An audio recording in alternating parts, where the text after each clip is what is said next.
Bonjour les enfants, on se retrouve aujourd'hui pour continuer la leçon sur le Moyen-Âge qu'on avait commencé ensemble.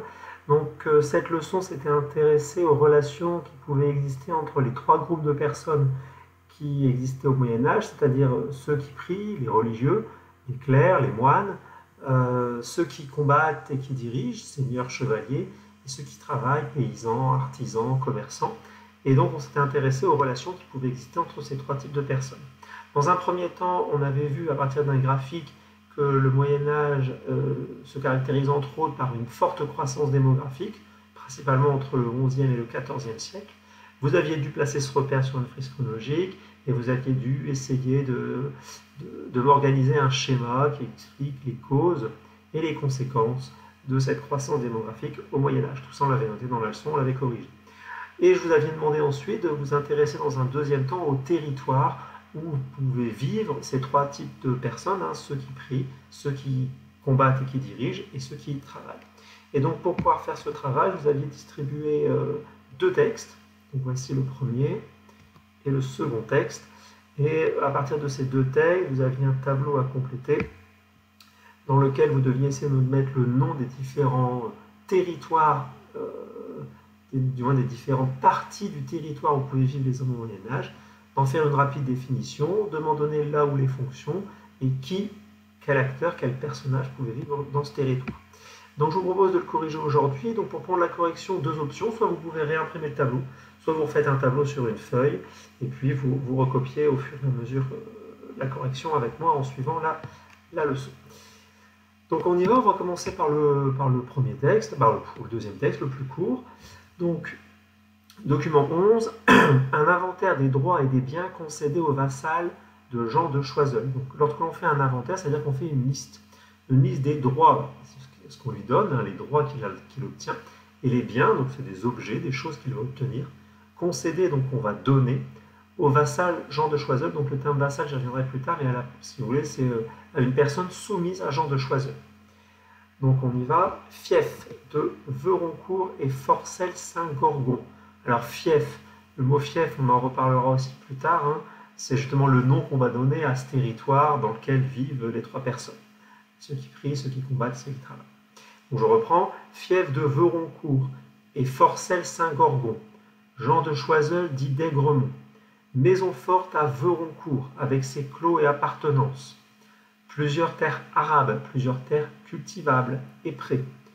Plusieurs menus sens, donc un sens menu, plusieurs petits sens, et le sens, on verra après, c'est une somme d'argent.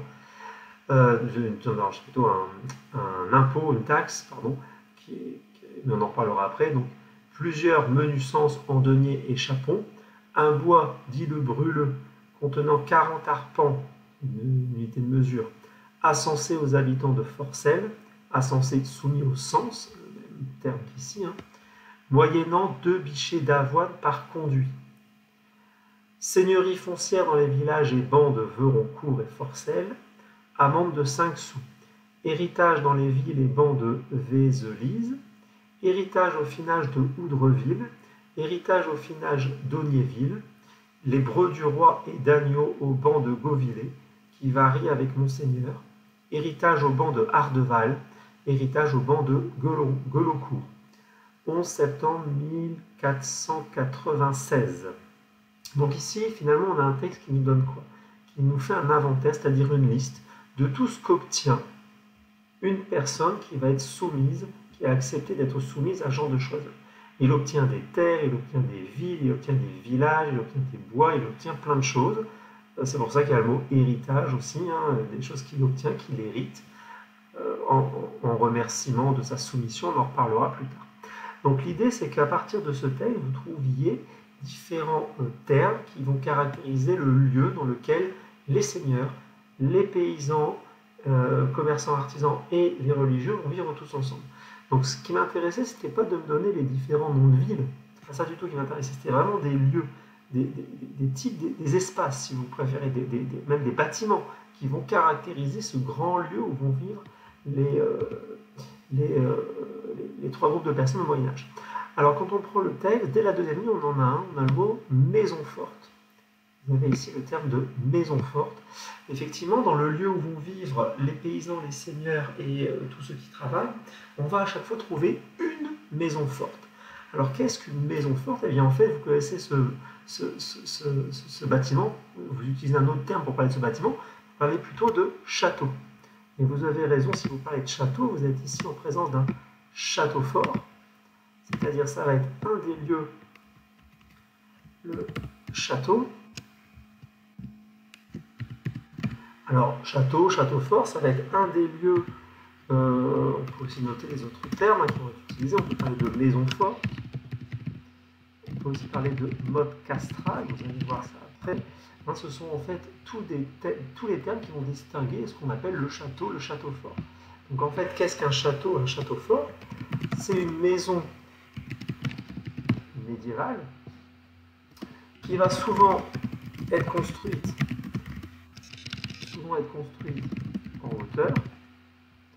On a donc ici une maison médiévale souvent construite en hauteur. Ben oui, pourquoi elle va souvent être construite en hauteur? Ben, en fait, cette maison médiévale, vous en doutez, ça va être là où va vivre le seigneur, c'est-à-dire celui qui dirige. Seigneur et chevalier vont vivre dans le château.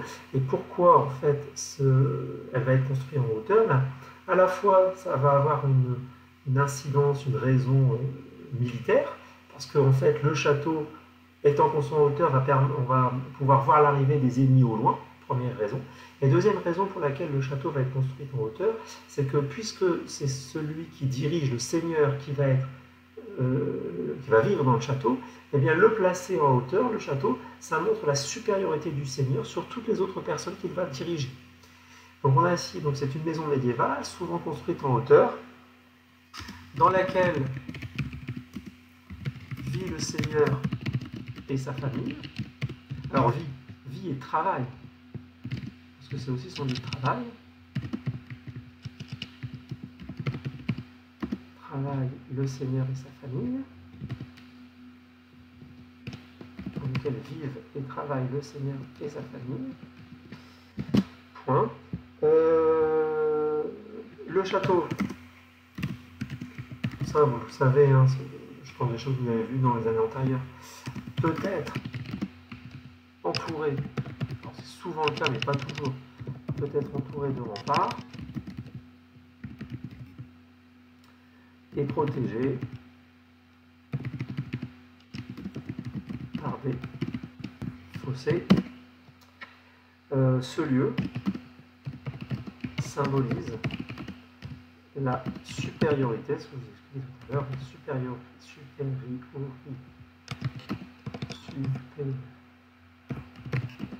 du Seigneur sur ceux qui travaillent.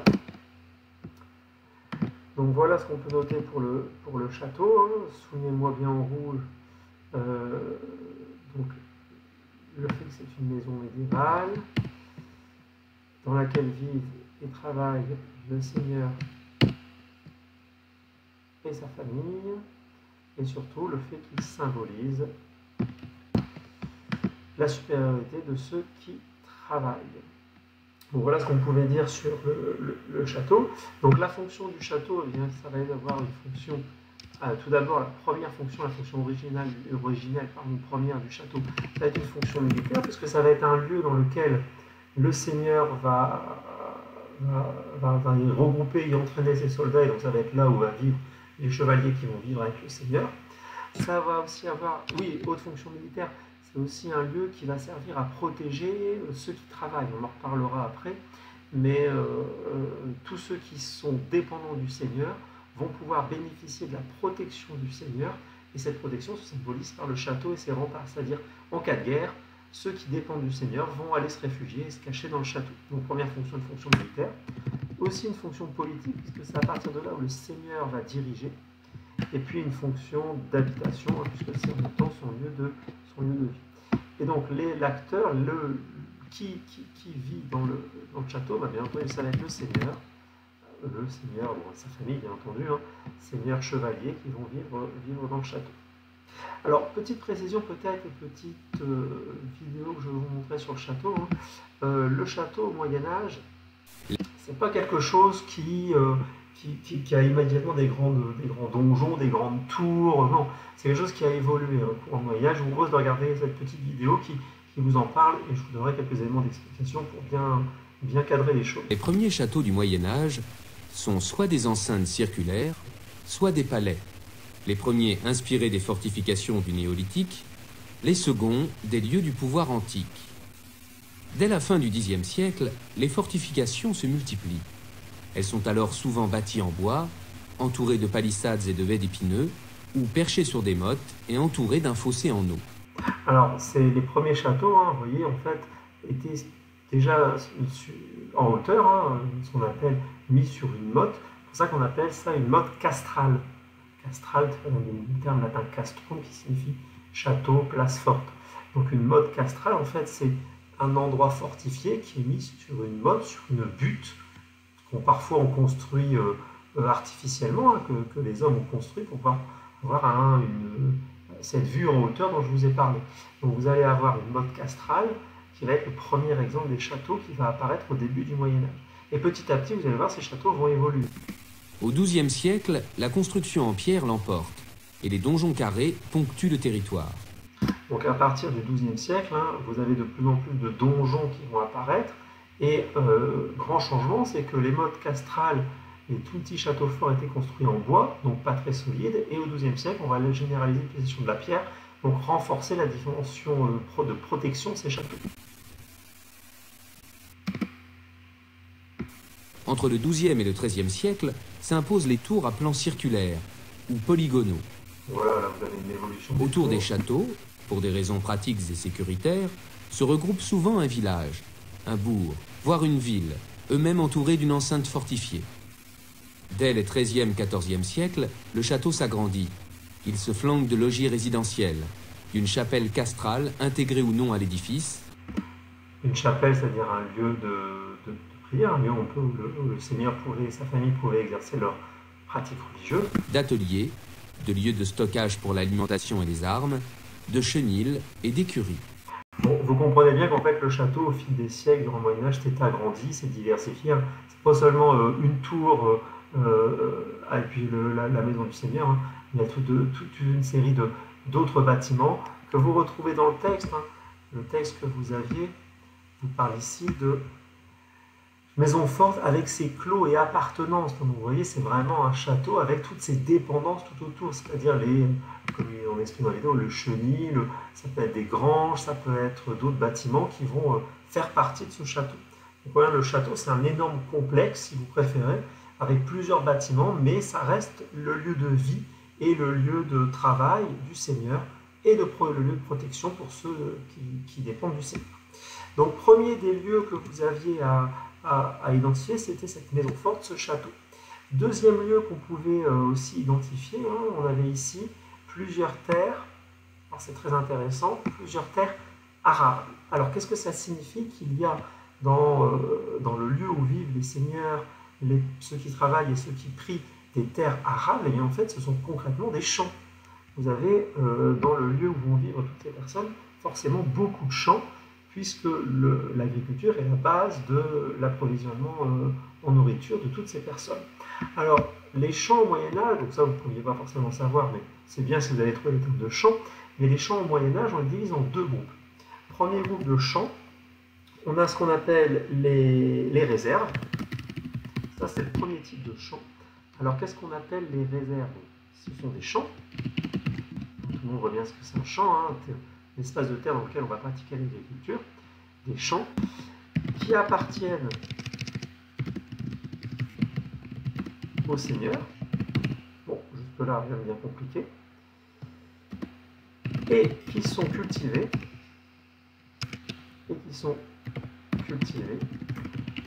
par les paysans au profit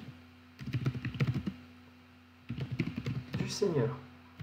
C'est-à-dire qu'en fait, les réserves, ce sont les champs réservés au Seigneur. Mais ce n'est pas le Seigneur qui va cultiver, qui va retourner la terre, qui va semer la terre, qui va récolter les céréales de ce champ. Non, ce sont des paysans qui vont le faire pour le Seigneur. Et donc cette tâche que les paysans doivent faire, c'est une tâche qui est obligatoire, non rémunérée, et qui au Moyen-Âge s'appelle la corvée. Les paysans sont obligés, tous les paysans qui dépendent du Seigneur, sont obligés une fois dans l'année d'exercer cette corvée, c'est-à-dire d'aller travailler pour le Seigneur, par exemple dans les réserves, mais ça peut être dans d'autres types de travaux. Vous imaginez bien que l'hiver, on ne va pas s'occuper du champ, donc ça peut être l'entretien du château. Voilà. Il faut vous dire qu'au Moyen-Âge, il y a les seigneurs les paysans qui vont devoir travailler gratuitement une fois par an pour leur seigneur. Donc ça s'appelle la corvée. Donc on reprend, on a des champs qui appartiennent au seigneur et qui sont cultivés par les paysans au profit du seigneur, gratuitement, une fois par an. C'est la corvée. Donc vous me souvenez bien en rouge, corvée, champs qui appartiennent au seigneur et cultivés par les paysans au profit du seigneur. Au profit du seigneur, ça signifie que c'est le seigneur qui va récupérer ce qui aura poussé sur le champ.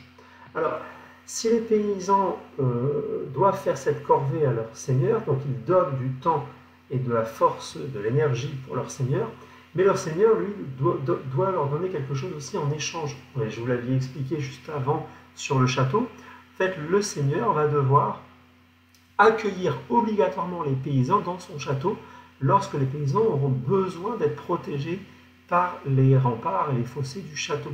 Lors des guerres, le seigneur a l'obligation d'ouvrir les portes du château pour accueillir et protéger ces paysans qui ne sont pas des soldats, qui doivent bénéficier de la protection du seigneur.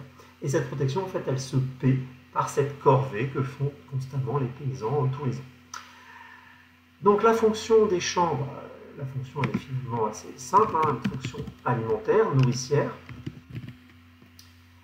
Et donc les personnes qui vont, les acteurs de ces champs, ça va être plutôt ceux qui travaillent, et précisément ici dans le cas des paysans. Donc, voilà pour les réserves. Alors je vous ai dit au Moyen-Âge, il y a des champs, effectivement, il y a les réserves, il y a un autre type de champ qui existe au Moyen-Âge, dont le nom n'était pas cité, mais qu'on retrouvait sous le terme de terres arables, ce sont les tenures. Alors les tenures, c'est un autre type de champ. On a encore des champs qui appartiennent au seigneur et qui sont cultivés, cette fois-ci par les paysans toujours, mais à leur profit. C'est-à-dire que le champ, cette fois-ci, va bénéficier aux paysans. C'est-à-dire ce qu'il va cultiver sur le champ, ça va lui revenir. Sauf que ce champ ne lui appartient pas pour autant. Vous voyez, je l'ai noté, c'est un champ qui appartient au seigneur et qui sont cultivés par les paysans, mais à leur profit, en échange d'une taxe en nature. C'est-à-dire, on va donner quelque chose en nature, ça peut être des animaux, ça peut être une partie de la récolte, ou en argent. Et cette taxe, c'est se nomme le cens. On a donc un champ qui va toujours appartenir au seigneur, c'est le seigneur qui est propriétaire de la terre au Moyen-Âge, mais le paysan va pouvoir cultiver ce champ, et pour le cultiver, il va falloir le louer. Et pour le louer, il va donner une somme d'argent qu'on appelle le cens. Vous vous souvenez bien le terme de cens en rouge, toujours ici des champs qui appartiennent au seigneur, cultivés cette fois-ci par les paysans, mais à leur profit. Et vous vous souvenez aussi, en échange d'une taxe en nature ou en argent qu'on appelle le cens. Donc encore une fois, au niveau de la fonction, c'est une fonction toujours alimentaire. Et la personne qui va en bénéficier, ce sont bien entendu ceux qui travaillent, et plus précisément ici les paysans. Donc vous voyez, dans ce texte, on avait le château qui était cité, les terres arables, réserves et tenures, donc ça, voilà, si on avait mis les champs, c'était très bien, c'est effectivement ce que je voulais que vous trouviez. Vous voyez, quand on prend la suite de la lecture du texte, plusieurs menus sens en denier et en chapon. En denier, c'est un cens dont on vient de parler ici, mais en argent, et chapon, c'est de la volaille, c'est-à-dire qu'on va donner aux paysans, aux seigneurs, des animaux en échange du droit de cultiver le champ. Donc, autre lieu que vous pouviez me trouver, c'est aussi le bois. Alors, le bois, lieu extrêmement intéressant aussi, là où vivent nos paysans, nos seigneurs, pardon, ceux qui travaillent, ceux qui prient et ceux qui dirigent. On va avoir les bois et les forêts. Donc, bois et forêt, lieu très intéressant. Bon, rapidement définir ce que sont les bois et les forêts, ce sont des territoires occupés par de la végétation. Voilà, par la végétation et des arbres. Une définition rapide. Hein. Donc, ces territoires, ils sont extrêmement importants au Moyen-Âge parce qu'en fait, ils vont permettre d'avoir des ressources pour les paysans. Et pour les seigneurs, pour tous ceux qui vont utiliser des ressources en bois, bien entendu, des ressources aussi en fruits ou en baies ou en plantes diverses et variées, plus ou moins comestibles, parce qu'on peut aussi servir de plantes pour des vertus médicinales. Et enfin, ça va aussi servir à chasser les bois, puisque ça va être des territoires où des animaux vont pouvoir y vivre. Donc on peut le préciser, ces lieux permettent d'apporter, d'obtenir des ressources en bois, des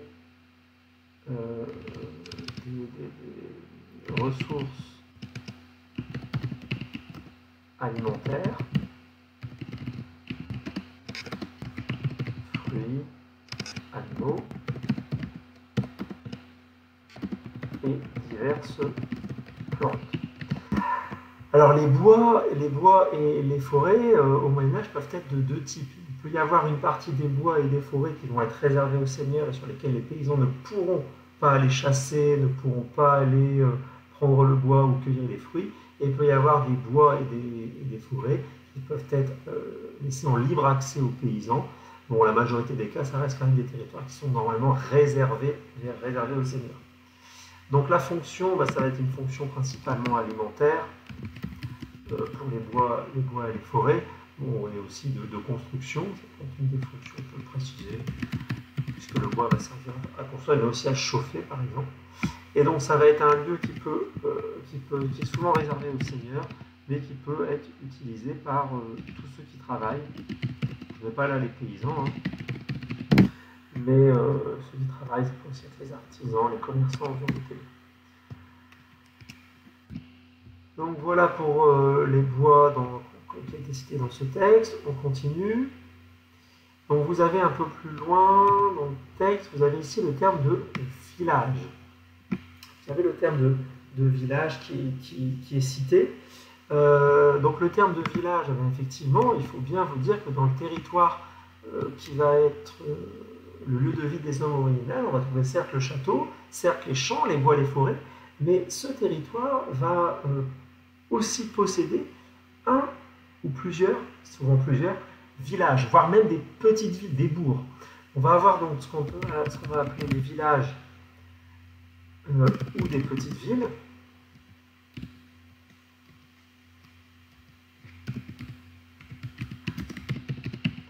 Donc ces villages et ces petites villes vont être, si vous savez ce que c'est un ensemble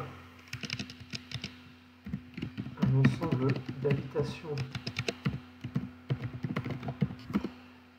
plus ou moins